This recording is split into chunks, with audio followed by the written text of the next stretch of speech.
ಹೃದಯವು ಬೆಳಗಲು ಬದುಕದು ಮಿನುಗಲು ಸತಿ ಮನಸ್ಸೊಂದೇ ಜ್ಯೋತಿ. ಕರೆದರೆ ಚೈತ್ರವ ನೆನೆದರೆ ಸ್ವರ್ಗವ ಪಡೆಯಲು ಸತಿಯೇ ಸ್ಫೂರ್ತಿ. ಪತಿಯೇ ದೈವವು ಎನ್ನುವ ಜೀವವು 7 ಹೆಜ್ಜೆಗಳ ತ್ಯಾಗ ಪ್ರೀತಿಗಳ ಮೆರೆಯುವ ಸತಿಮಣಿ ದೇವತೆಗೆ ಸಮ. ಸುಮತಿ ಸುಮತಿ ಶ್ರೀಮತಿ 6 ಗುಣಗಳೇ ನಿನಗಾರತಿ. ಮನಕ್ಕೆ ಕೊಡತಿ ಮನೆಗೆ ಗರತಿ.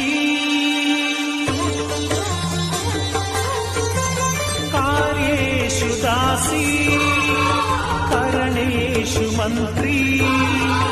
ಪೂಜ್ಯೇಷು ಮಾತಾ ರೂಪೇಷು ಲಕ್ಷ್ಮೀ.